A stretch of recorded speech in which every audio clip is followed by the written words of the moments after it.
జరిగిన మరాఠా యోధుడు ఛత్రపతి శివాజీ విగ్రహానికి గుర్తు తెలియని దుండగులు నిప్పంటించడం జరిగింది.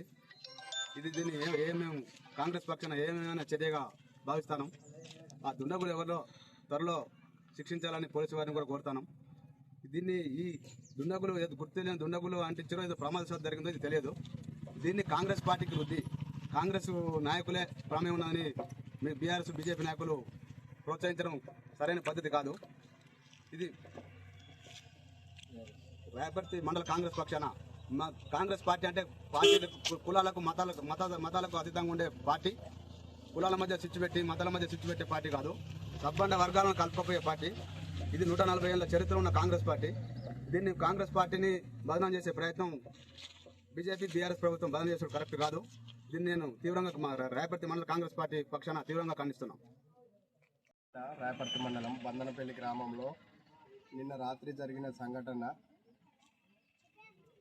వీరయోధుడైన ఛత్రపతి శివాజీ మరాఠా కులంలో సంబంధించిన వాళ్ళు. మేము సుత అదే కులానికి సంబంధించిన ఆర్య క్షత్రియులం. మేము సుత ఆర్య క్షత్రియుల నేను వరంగల్ జిల్లా మెంబర్ను, వరంగల్ జిల్లా కమిటీ మెంబర్ను. బందనపల్లి గ్రామంలో ఈ శివాజీ విగ్రహం పెట్టడానికి ఎంతో కృషి చేసింది నేను ఒక్కనే బాగా. అందుకు నిన్న జరిగిన సంఘటన వారే ఈ విగ్రహాలకు నిప్పంటించి కాంగ్రెస్ పార్టీ మీద బురద చల్లడానికి చాలా ప్రయత్నం చేస్తారు.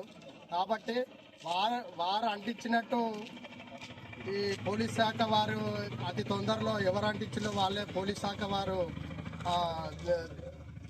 బయట తీసి వారే చెప్తారు. అప్పుడే వారికి తగిన గుణపాఠం ఈ బందనపల్లి గ్రామంలో ఆర్య క్షత్రియులు తగిన గుణపాఠం మేము చెప్తాము. బీఆర్ఎస్ వాళ్ళు కావాలనే వాళ్ళే నిప్పంటించి ఈ కాంగ్రెస్ మీద బురద చల్లడానికి ప్రయత్నం చేస్తారని మేము ఈ బందనపల్లి గ్రామం తరఫున వాళ్లకు మేము సరైన హెచ్చరిక ఇస్తాను. దీన్ని ఎవరు అంటించిన వారిని అతి తొందరలో పోలీసు వారు పట్టుకొని వారికి తగిన చర్య తీసుకోవాలని మేము కోరుకుంటున్నాం. ప్రతి మండల్లో బందనపల్లి గ్రామంలో నిన్న చోటు చేసుకోవటం జరిగింది. అది భారతదేశంలో ఇంతకుముందు మా నాయకుడు చెప్పాడు, భారతదేశంలో పేరున్న ఆ వ్యక్తికు ఎవరు పగ కాదు. శివాజీ అంటే అందరూ చేతులు దండం పెట్టి మొక్కుతురు.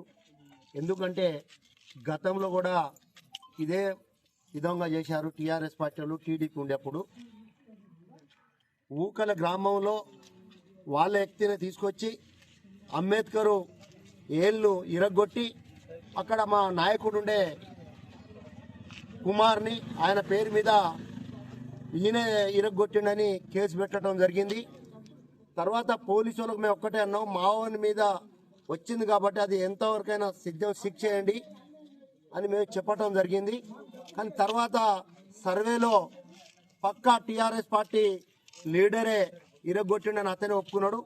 మరి పోలీసు వాళ్ళు కేసు పెడితే నన్ను టీఆర్ఎస్ వాళ్ళు ఇట్లా చేయమని చెప్తేనే నేను చేయటం జరిగింది, మండల లీడర్లు చెప్తే అని అతను ఒప్పుకున్నాడు. జైలుకు కూడా పోయి వచ్చినాక నన్ను తప్పుడు చేయించింది వాళ్ళు చెప్పి నేను తప్పు చేసినా అని ఆ పిల్లాడు మా పార్టీ ఉండి ఇప్పటికి కూడా నిజమైన కార్యకర్తగా పనిచేస్తుండు.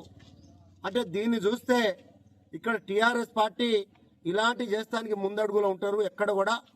మరి ఒక్కటే ఇప్పుడు మా పార్టీలో కానీ ఎవరైనా కానీ సర్వే రాకుండా, పోలీస్ సర్వే చేయకుండా, నిర్దోషి ఎవరో తెలియకుండా మీరు మొదలే రుద్దుతారట, అది ఖచ్చితంగా మీరే చేసి ఉంటారు. ఎందుకంటే ఇంతకుముందు చెప్పాడు, దీన్ని మనం పెద్ద ఎత్తున చేయాలంటే ఎమ్మెల్యే మేడాన్ని ఎట్లా పిలుచుకోవాలని కుట్ర పొంది మీరు నిప్పు పెట్టి కబర్ తీపించిన దద్దమ్మలు మీరు. మరి ఇంకొకసారి ఇట్లాంటి తప్పుడు పనులు చేస్తే మాత్రం సహించం. కాంగ్రెస్ పార్టీ అనేది ఎప్పుడు కూడా వ్యక్తులకు, కులాలకు అందుబాటులో ఉండే పార్టీ కాంగ్రెస్ పార్టీ. మీరు అవసరపూర్తిగా ఉండే పార్టీ ఇదివరకు టీడీపీ ఉండే, ఇప్పుడు టీఆర్ఎస్ అయింది.